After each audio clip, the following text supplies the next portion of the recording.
Siis üks põhjus, miks eesti keele õpetajaks hakkasite? Ja põhjuseid on muidugi palju, aga üks on kindlasti see, et ma kujutasin ette, et siis ma saan hästi palju raamatuid lugeda.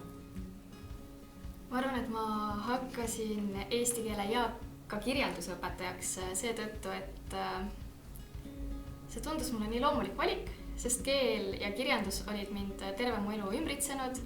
Meil oli vanaemaga komme, et kui päev sai läbi, siis me tegime mingeid lihtsaid luuletusi päeva jooksul toimunu kohta. Õhtuti lugesime raamatuid ja üldse ilus, puhas eesti keel oli kuidagi vaikimisi väärtus peres ka. Ja kuna mulle kooli ajal meeldis keel ja kirjandus, siis näis, et see võiks olla üks variant, mida minna edasi õppima. Ja kuna mulle meeldis inimestega suhelda, õpilase esinduses meeskonda juhtida, siis näis, et õpetajatöö võimaldab need kaks kokku panna. Raske on öelda üht põhjust, miks ma olen saanud eesti keele ja kirjanduse õpetajaks, aga tõenäoliselt peitub see põhjus paljuski minu enda kooliajas, selles, et eesti keele ja kirjanduse tunnid on mind väga kõnetanud, need mulle väga meeldinud ja eesti keele ja kirjandusega tegelemine on mulle väga meeldinud, nii et siis tundub igati loogiline jätk jõuda ka ise kooli. Ma arvan, et neid põhjuseid tegelikult on mitu. Et üks põhjus oli selline, et mulle meeldis väga gümnaasiumi ajal lugeda. Ja kui ma tagantjärele mõtlen, siis üks põhjus on ka selline, et mul olid väga inspireerivad eesti keele kirjanduse õpetajad gümnaasiumis. Ja üks oli siis Allan Roosileht, kes paraku läks meie juurest ära ruttu sõjaväkke ja enam meile õpetajaks ei tulnudki. Ja teine õpetaja oli Leelo Tiisvelt, kes praegu on Randpere kooli direktor, aga tema oli selline noor ja entusiastlik ja ta tahtis hästi palju erinevaid asju teha meiega. Ja ma siiamaani meenutan, et mõned asjad, mida ma oma õpilastega teen, et oma eesti keele kirjanduse tundides, et on ilmselt inspireeritud temast. Et üks ja ainus põhjus oli ilmselt see, et minu vanaisa oli eesti keele õpetaja, minu ema oli eesti keele õpetaja, minu isa oli õppinud eesti keele õpetajaks ja mul ei olnud lihtsalt muid ideid. Mis köidab teid eesti keele juures kõige rohkem? Kindlasti selle keele ainulaadsus. Et see, olgem ausad, kõlab nagu haldja keel, kes ei tahaks siis haldjate keelt osata. Ma arvan, et mind köidab eesti keele juures kõige rohkem see, et see on meie oma, see on eestlaste oma, selles peitub mingi salapära ja samas soojus ja ühelt poolt, kuna eesti keele kõnelejaid on vähe, siis see on nagu salakeel, millega maailmas suhelda, teised ei saa aru. Ja mulle meeldib, et see kõlab kaunisti, meil on palju ilusaid loodust seletavaid sõnu.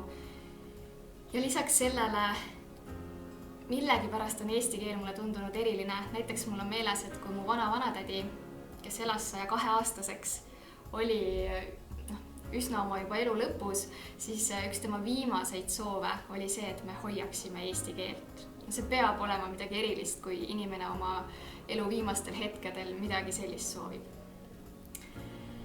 Ma arvan, et mind köidab eesti keele juures kõige rohkem selle mitmekesisus, kui palju on meil kauneid sõnu, kui palju võimalusi keel pakub ja kui palju saab neid siis erinevatel otstarvetel ära kasutada. Ehk siis keel on väga võimas vahend.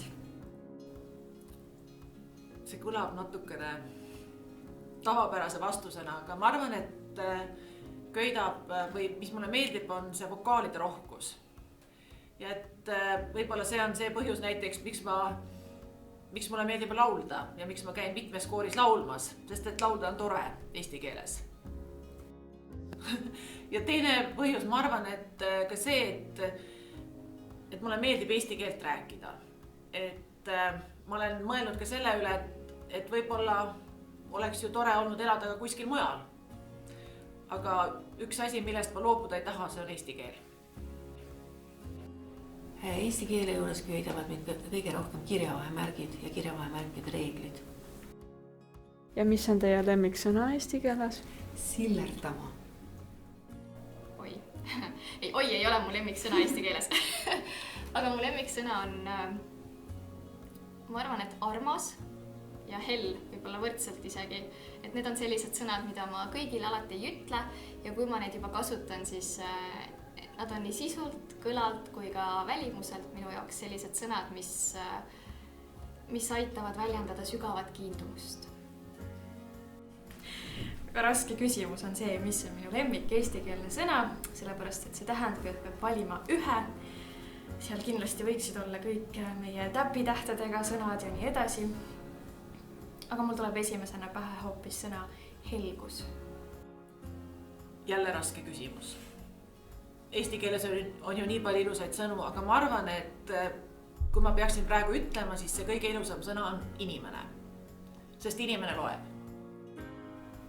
Kõige rohkem meeldib mulle sõna üllatus, sellepärast et mu enda nimi on Ülle ja selles alguses on päris palju samu tähti.